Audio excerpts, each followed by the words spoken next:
Call the Topsham Planning Board to order. Could you please take roll? I will. Don Span, Present. Harry Bickford, present. Ronald Bisson, Present. Larry Brand, Present. Dan Flagg, Present. Scott Libby, Present. and Andrew Muncy. Present. And we have the town planner, Julie Erdman, also at the head table. Thank you. Thank you all for being here on such a wonderful night. All right, the minutes of the April 27th, 2023. Do we have any motions? I move we adopt those minutes as presented. And do we have a second? I'll second that. All right, any discussion? Seeing or hearing none, all opposed, it's unanimous. Thank you. All right, we have this is basically the public hearing that we had tabled to tonight. So we're still basically in public hearing. So I guess maybe Chris, you can sort of catch us up with where we're at. Sure.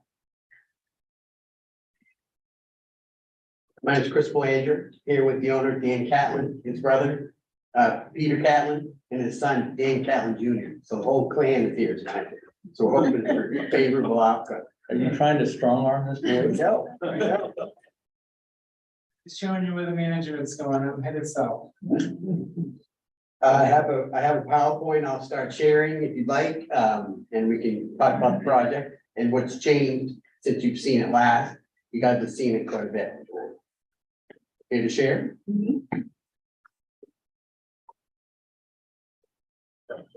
And I'm sure you'll touch on it, but if I remember right, there was a discussion about the intersection last time. The circulation near Park Drive. Yes, I'll go over that Okay. as soon as I,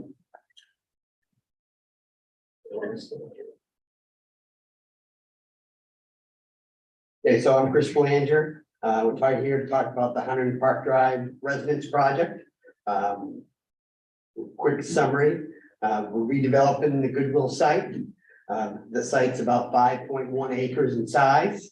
We're proposing to create a planned commercial development and develop 4 20-unit residential buildings. You've seen it several times to this point, so I'll continue on. This is the pictures of the existing site. You've seen this probably 3 times now. This is what we submitted. So in the next slide is what we the peer review responses from the town engineer. So basically, what's changed is the original plan, we had decided to do a new entrance, where it shifted left about 20 feet. The revised plan allows me to use the existing entrance, and we turn the parking next to Goodwill 90 degrees. So that was the major change as a result of the peer review. We gave everyone new plans. These are the updated plans in the package. Hopefully this clarifies Saucier's questions, his memo, and hopefully we resolved 99% of his comments, but we're still waiting to hear back. Phase 1, basically we're going to remove the front area pavement, the red hatch striping that you see on the plan. We're going to build one of the units, one of the buildings on the Merriman side. We'll build the entrance or update the entrance on the Merriman side. And basically we'll set the parking up so we can build buildings 1 or 2 and 3. So those 2 buildings will be able to build in this phase. He'll build the first building first, and then when that sells out, he'll build the second one. But the infrastructure and the parking will be built up front on that side. The Goodwill will maintain the existing entrance and the existing parking until we get developed buildings 3 and 4. We've been through lighting several times. I've asked the designer to provide his best approach to the site. I understand we still don't quite meet the standards. So if we need a peer review to review it, we're happy to do so. They think it's fine. Maybe we're just in one of those in-between areas So maybe the code should get adjusted, or maybe we can revise it somehow. But I think that's the one issue that we're still hitting. Architectural plans, these are the same ones you've seen. Building elevations are also the same that you've seen. Perspective views of the site. This is Park Drive. You're looking at the gray. The new sidewalk, is a lighter gray. And then the, obviously the pond area and the buildings. At this point, I'll answer any questions. I don't think I need to say too much more. We had 2 waivers to deal with. Hopefully, we're in good shape. And I'll answer any questions. Okay, so I think we discussed it, and I think everyone was on board, both from your perspective as the board, in regards to the impact fee, right? And that's in the package that you sent us most recently. Right, so I'll just state that up front. If there's an issue, we need to talk about it. But I think what I'd like to do, unless the board disagrees, is if you have any questions, let's go through the board. I'll ask if there's any public comment or whatever, and then we can go ahead and close the public hearing and then go through our process, right? But anyone that has anything that they'd like, I guess. Carrie, do you have any? When you said sold out, these are apartments, right? Yeah. For rent. Yes, Okay. I'm sorry. I did not, when you said sold out, I thought maybe they were condos. When he occupies, Okay, I guess. are you doing like year leases or, yeah? Cool. All right.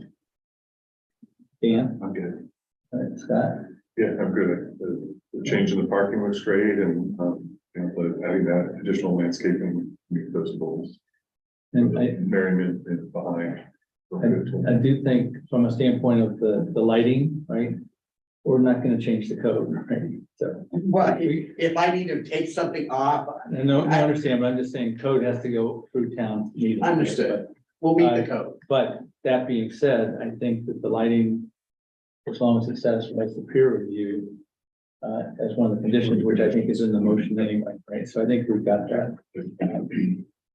So let's see, Andy, anything?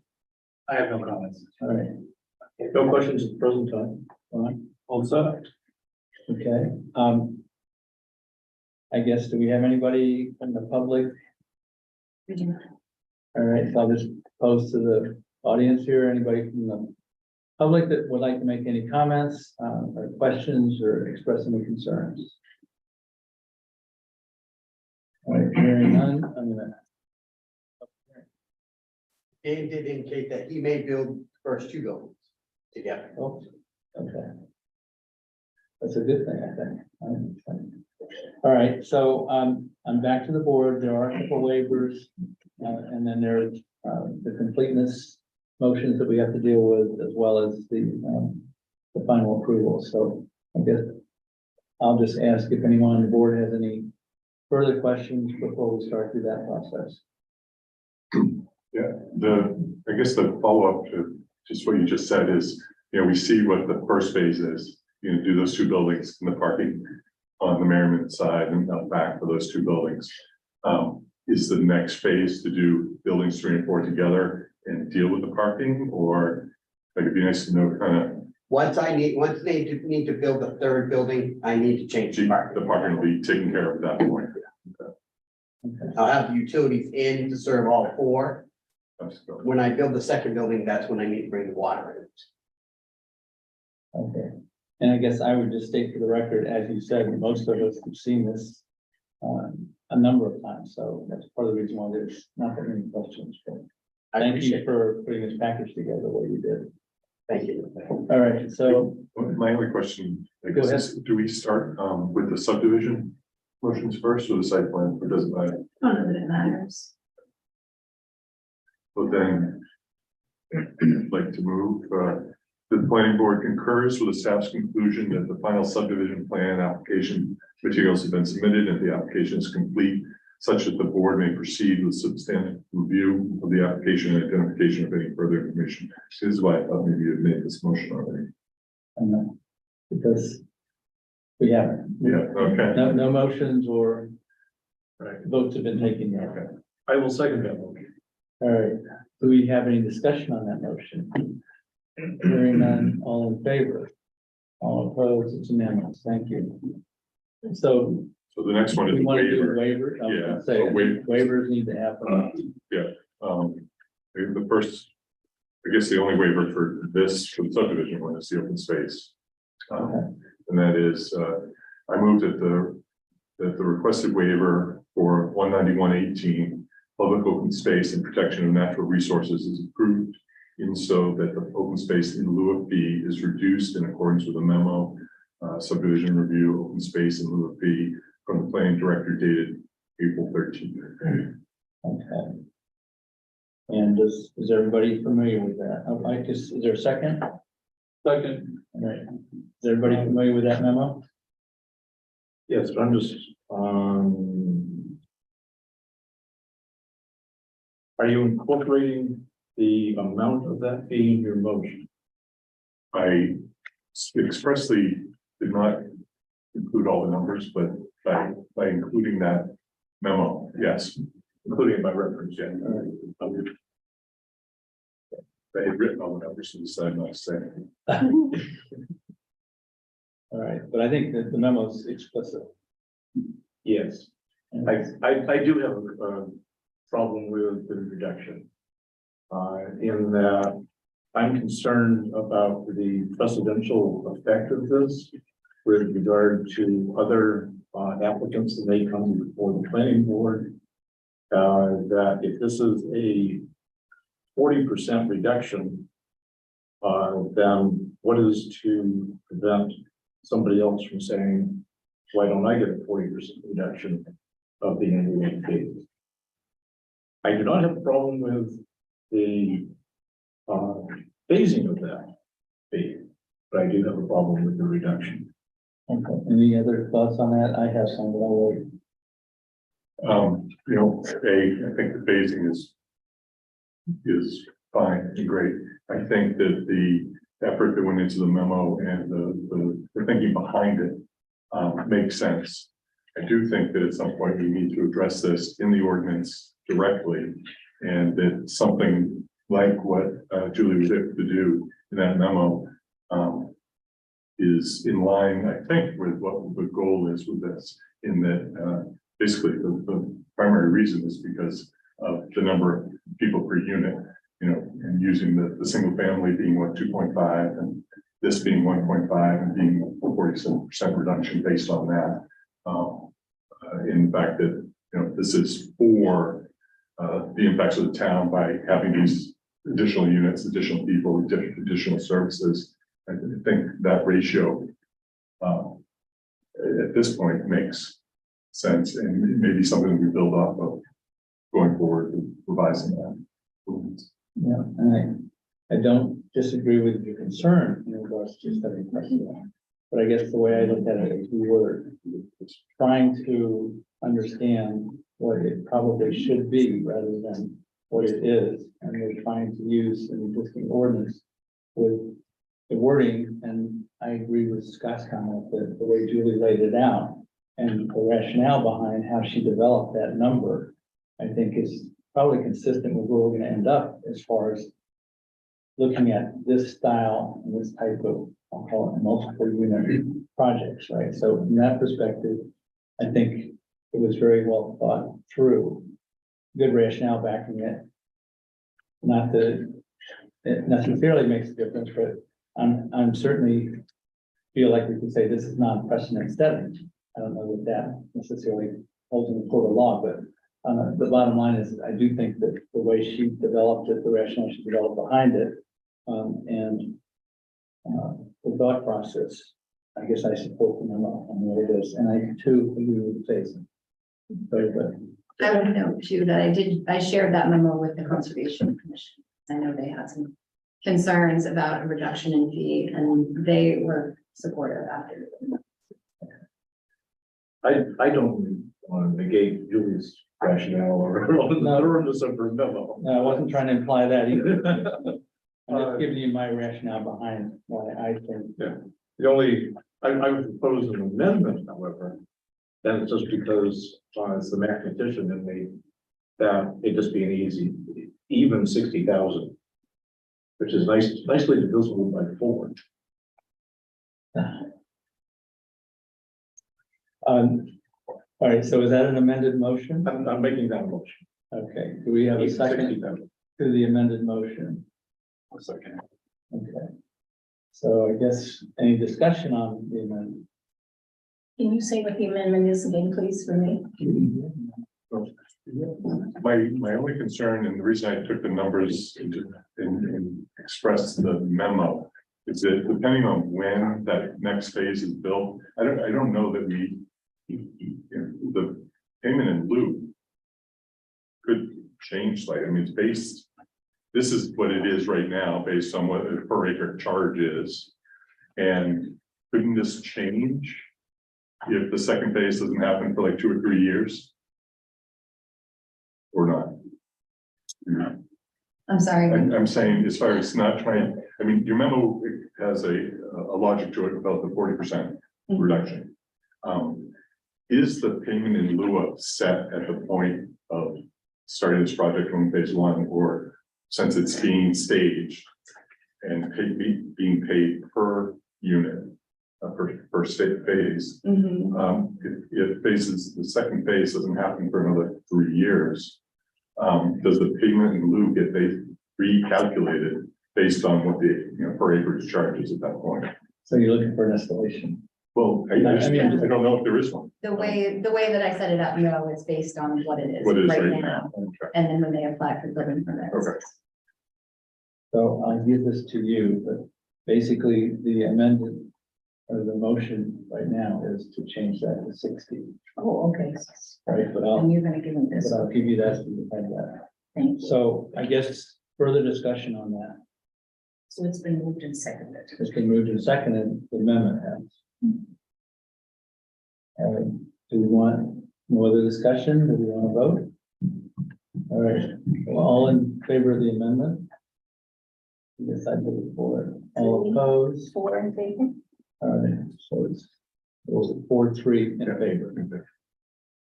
All right, so now we're back to the original motion. With the amendment. To be 60,000. Right. All right, so any additional discussion?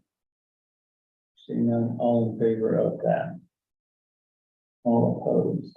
All right, so 6-1. Let's math. I can't remember what it was, or it wasn't like 51. It was 58. 58, 340, with 27 cents. So yes, okay. So I'd like to make another motion now. And so this did go, that one, that's what it was, but they changed that.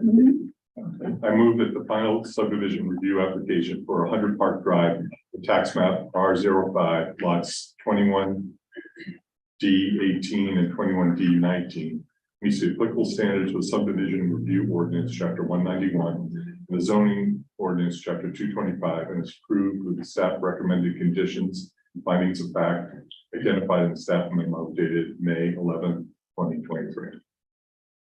Do we have a second? Second. Carrie second, discussion on the motion on the floor. I'll wait for Larry. No, almost set. I'm sorry. Okay, no, that's okay. I just didn't want to, if you had, all right, so. Just making sure that the peer review lighting is in there. Which it is. All right, so we are ready for vote, all in favor? All opposed, it's unanimous, thank you. And we go through that same cycle with the other. Ready? Yeah. I move that the planning board concurs with the staff's conclusion that the final site plan application materials have been submitted and the application is complete. Such that the board may proceed with a substantive review of the application and identification of any further information required of the applicant. We have a second. Any discussion? Hearing none, all in favor? All opposed, all right, it's unanimous. So we do have a waiver here too. Yeah. You want to discuss it first? We can do the motion. I move that the requested waiver of 175-12C is granted, given that Park Drive is the primary frontage for the project, and the landscape plan includes additional buffering between the parking and Merriman Way. Okay, we have a second? Second. All right, Ron? Ron got it. All right, so on the waiver motion, is there discussion? Seeing none, all in favor? All opposed? All right, it's unanimous, thank you. Another motion. I move that the final site plan review application for Park Drive Apartments, tax map R05, plots 21D19 and 21D18 and 21D19. Applicable standards of the site plan review ordinance, chapter 175, and the zoning ordinance, chapter 225, is approved with staff recommended conditions, the findings of fact identified in the staff memo dated May 11th, 2023. Second. All right, so any discussion? Yeah, I think Scott's gone too far in his motions. I think he's done just right. All right, other discussion? All right, hearing or seeing none, all in favor? All opposed? All right, great. Thank you. Thank you very much, appreciate it. Thank you. Okay, so I'll entertain a motion to adjourn to workshop, talk about recode. We have a motion, do we have a second? Second. All in favor? All right. Unanimous. I didn't get it. All right. This is the way. All right. So workshop item is recode, and Julie prepared a memo based on that. Thank you, guys.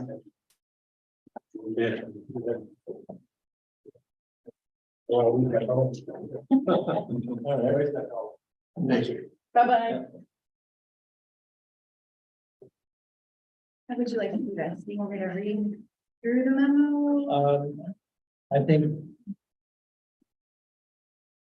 Well, first of all, I really appreciate what she has done here. It was, it puts it in a way that I can understand it, and also I can understand what the implications of the recode are in regard to. Talking today. I'm sorry. No, that's okay. I really like the memo, and I like the crosswalk that's in there now too, that's fun. Makes it helpful. Good. So, but yeah, maybe just take it one by one and just, if there's anything that you want to point out, I don't know if you have to read it verbatim for us, but, and then let's just see if there's any discussion on any of it. Okay. Sure, so, like Article 1, section 1.1. Thank you. 0 as legal framework. There's really not too much new there. The minimum requirement section has been added to note that other rules apply in addition to zoning regulations. Delegation of authority has been added to permit the planning director. Other members of the department. Yeah, I find it reads much better than when I read it months ago, because I actually could read it and go through it. Months ago, it just seemed like why is this here? I do have one question though, and it goes to 140.4 about conditional use. It talks about what, you know, things that are conditional use now, once this is applied and the conditional use in the new zoning, will, you know, can't remember the exact verbiage, but my understanding was we were going to try and get rid of conditional use. You decide we're not going to do that? So we are keeping conditional uses. When we had the last workshop, it seemed like some people were still wanted conditional uses, at least in some instances. Are we gonna, I mean, obviously that, we don't have that article in front of us, so, Right. are we going to try and minimize that? The idea was to make the criteria less ambiguous, to kind of tighten it up a little bit. Or more subjective rather than objective. More objective. More More objective. objective. More objective rather than subjective, right? You take some of the wiggle room out of it. Okay, and so we're not gonna get rid of any, we're gonna keep them as they are. We are going to keep them. I don't know that, I don't know exactly what it looks like as far as if all the conditional uses, that currently exist, if they will be conditional uses in the new ordinance. I don't know that yet, but, yeah, we are keeping conditional uses. All I recall, and I may not recall it correctly, but if I remember right, there was one of the eye charts that was put up, right? And it struck all of them out, and looking at it, it just didn't make sense. And I agree, the only time we ever have any real issues with this board is when we get into conditional use, right? Because it is getting too subjective sometimes. And so, but just stripping it out also didn't look quite right either, right? So I don't disagree. We still need to deal with that, but maybe not just by eliminating all of it, but maybe tightening it up. And so I think that's direction what we've been talking about, but is that kind of where we're at? That's what we had talked about in that workshop, was that it's really impossible or next to impossible to get rid of all the conditional uses. It almost like people are sort of You want to- in the way it came across anyway, so. But that is the discussion that was having there. Because, I mean, we tried years ago I to know. dive into this, and And we were gonna change the conditional use ordinance, right? And then after one of the events that there was a town settlement, the attorneys told us not to get into that. right? So that was part of what happened there. So because I'll just say after cell tower wars, right? We felt we needed to do something with conditional use, Right. right? But That I has shouldn't more to do say with this the with SEC. an attorney here, but sometimes ambiguity apparently helps attorneys, right? So. That's a lifeblood, isn't it? Yes. So, but anyway, If so no that, ambiguity, then everybody would be out of water. somewhere along the line, even though I thought we were going on the path to do that and change conditional use ordinance, it came back around that we probably should leave it because ours was, I won't say it was that much better, but better than a lot of the others in neighboring communities. And again, that's what I recall the discussion was. So it never came back around. I think part of the lawyer was more because of the FCC issues associated with cell towers. Yeah, well, that's where that Conditional one, use part. that's where that one Right. started to fall apart a little bit. But the other thing was, if you start attacking your own conditional use, we're not on the table, right?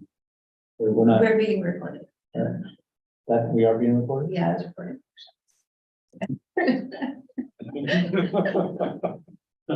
I'll keep talking. Okay, no, for the recording, right, whatever, I'm trying to remember how. To the extent, if we start tearing apart our own conditional use, and there were people out there that were trying to say our conditional use was a problem, then we were actually beating, I'll say, the other side, so to speak. Right, I do recall a few years ago, when this came up last time, the conditional use law. I think Rod gave us some examples in different communities of conditional use standards. And I think the 4 or 5 standards that we have generally in line with what other communities are doing. Yeah. But I think there's, as I recall, Augusta had a good one, and there were some good standards in there that, if this comes up again, maybe worth revisiting some of those standards that Augusta had, for example. So. I wasn't aware that we all were trying to do away with them when we started this process. And when I saw that they were removed from the ordinance, it made me a little nervous actually, because I felt like it's good to have those extra provisions there in certain circumstances. And no one's done anything wrong, it's just, we have gotten sort of a little bit of ourselves in a little bit of a dilemma on whether they're good or bad. And Right. there is I think there probably still is a valid use for them. The real question becomes, how do we tighten them up? Right? Can I have And an maybe they're example? not, Give me an example. You can even make one up. You don't have to do one that you know or whatever, but just give me an well, example conditional use would be a use that with occurs. it or without it. And what would happen, if you got rid of them and you had a situation where all of a sudden you're like, oh, maybe we should have not done Well, that. okay, I'll give you an example. This happened years ago, and actually it didn't pass conditional use, but out, I think it was River Road. There was there was an application for conditional use for an event center, Okay. right? And if you go all the way out there, you can see some, I'll call it properties that at least have quite a commercial bent to them, right? And I'm not picking on anybody's property, but yeah, commercial properties and you have residential properties and so forth. So at least from the event center's applicant's request, it was felt that it satisfied the needs of conditional use, in particular as it related to other properties or whatever. But we had, in fact, it was a pretty packed public hearing about that conditional use hearing. And it got into a whole bunch of other discussions, which, you know, what about you had to have extra security there, what is the, Noise. what are the hours, Traffic. right? What does it do to traffic, right? I think it's wedding events, right? You know, Wedding events. It was wedding events, so anyway, so there was a lot of input from the public that at least said, you know, it's maybe isn't as black and white as that. And that particular conditional use was disallowed, right? So that did happen that way. We had cell tower, basically, if I remember right, ended up, initially it was going to cell tower, basically, we got, I mean, that one we even had TV cameras for, but anyway. That particular one, I'll just say the applicant's application kind of fell apart with the board when, after we had done site walks and everything else, they informed the board that they would not commit, that they wouldn't cut down some of the trees, which were trying to at least give some kind of buffer to the neighbors, right? On their rented land that they were renting for the cell tower, right? If they had agreed to keep them in place, then it would have been approved, and that's why that one was disapproved, right? But otherwise, it probably could have passed, right? So, everyone's sort of different, right? We can go through a whole bunch of them, but, and what happens with them, well, I think, I don't know if this was conditional use, but again, one where I remember the board being split probably the most was when, well, is it Biz Buy Sell, the one that has, or not Biz Buy, Best Buy, has their blue sign that is integral to their brand, which is integral to their buildings, right? And so, again, in all of the different ways of looking at that, there was a contention that they satisfied the ordinance the way it was set up, right? There was another contention that they really didn't, right? And we got into this debate and, you know, the board was pretty well split. Okay, so conditional uses, and I don't remember whether that one was specifically conditional use or not, but conditional uses. Probably structure versus Okay, I sign. think, yeah, okay. Yeah. So I think, you know, we've come up with novel ways to work with stuff, right? But sometimes there is a novel way to make it work, right? But conditional uses, you have to be careful because, again, it's sort of a little bit like your precedent setting, right? Because you start precedent setting and then what is that? What door does that open up, right? So. Right, and there's also, I mean, the other thing that conditional use has been done is to kick the can down the road a lot of times with the comp plans. We had the comp plan subdivision. There are existing businesses that may not be consistent with the vision, so you end up making a conditional use and then that conditional use, because you can rationalize conditional uses And you can do it both ways. both ways, And right? And that's the reason why boards so get split. part of what, at least I was hoping, and I think we talked about when we first started the recode, was that we'd be able to minimize, if not get rid of conditional uses, and maybe we still can, where there are cases where they don't make sense. Because I think there's also a feeling that even though you did bring up a few that got turned around, Well, and down, but there's also a Aroma number Joe's got approved. And They got and that approved, was, and the Aroma Joe's one is all about the drive-through, right?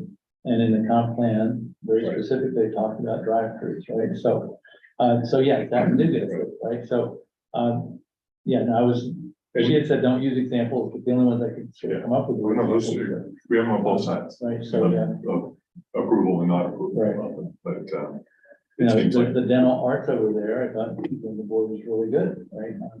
Because basically dental arts to go in near the library had to satisfy conditional use.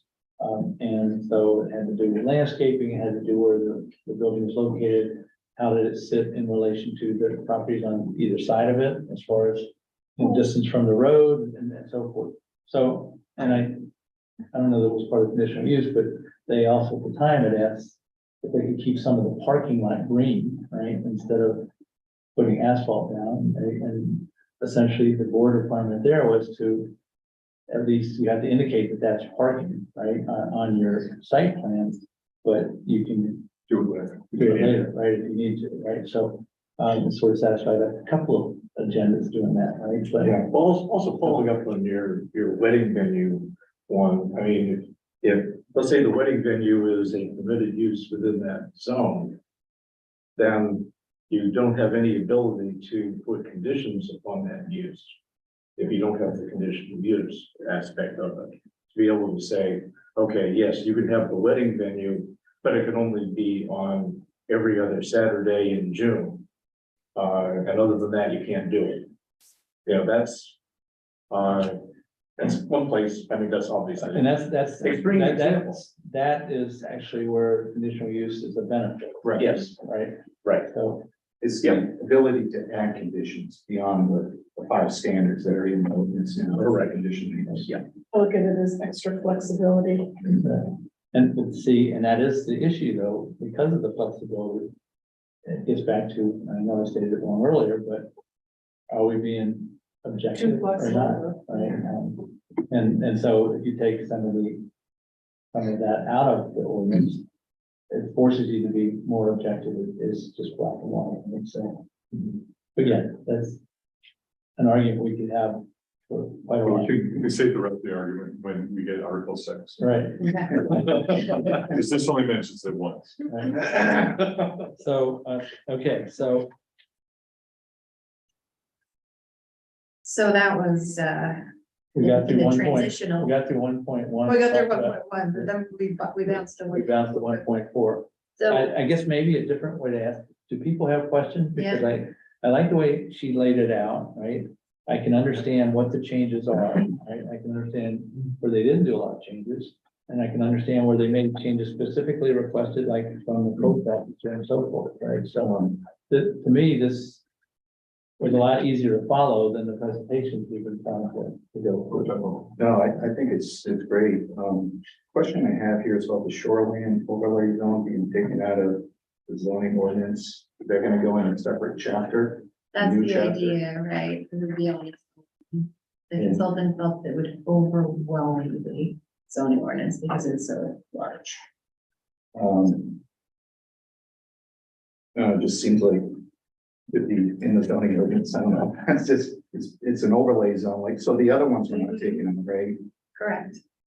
So the only one we're singling out is shoreline, I guess it's more of a housekeeping thing, I guess. If I read it, it's still in there. It's just all the text is referenced. Yeah, So, yeah, I just, right, Right.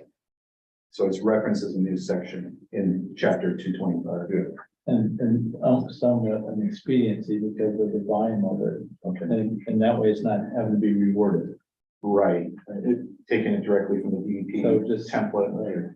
Which I think that's consistent with where Bruce was trying to go with some of, just when he was still on the board, Okay, of trying to, where you can reference, right? Because now if you have it over here and it's over in another location, you always run into problems trying to keep them without getting out of sync with each other. And so you're always trying to reconcile.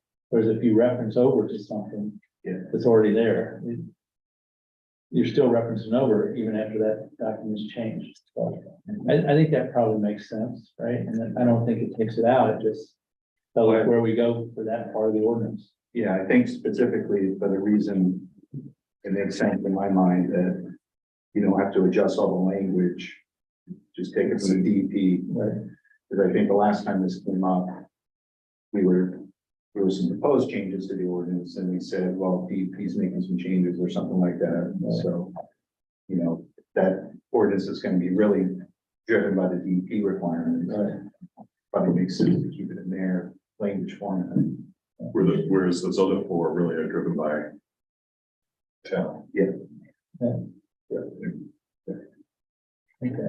Other questions for, Well, now we're skipping all of them. well, that's okay. You set the precedent. Well, I thought we were on all of Article 1. I didn't know we we're just on 122. Okay, that's okay. But no, that's fine. Whatever. Whatever you want to, What article are we on right now? we're bouncing around. It's only, what, 4 pages. So you guys bounce all you want. Okay, well, then I'll bounce. Under Article 4, page 3. That. Says residential. zones. And maybe this is just something in the drafting. But under 4.30. Says. The dimensional and density requirements for the commercial industrial. zone. Yep, good catch. Okay, you actually meant to say residential. Residential. Okay, that's what I thought.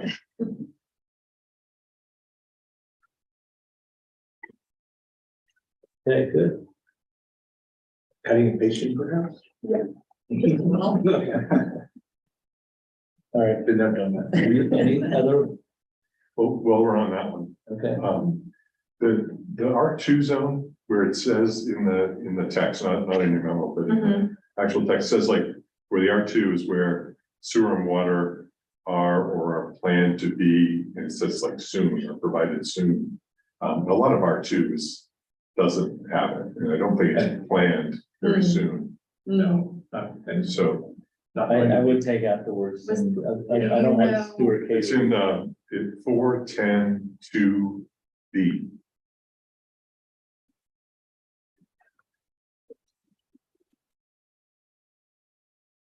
Needed to be provided in areas with- Almost sounds Shakespeare. or is planned to be provided in the near future.